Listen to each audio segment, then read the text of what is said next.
Cajun Phonics.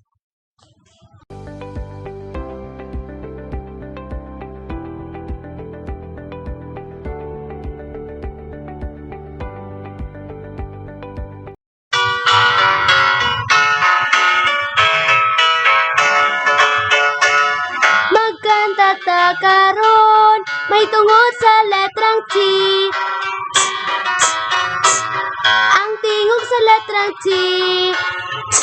Sa talong, sa tasa, sa tanod, nagsugod sa letrang T.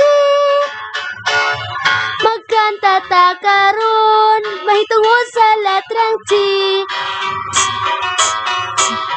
Ang tingog sa letrang T. Sa talong, sa tasa, sa tanod,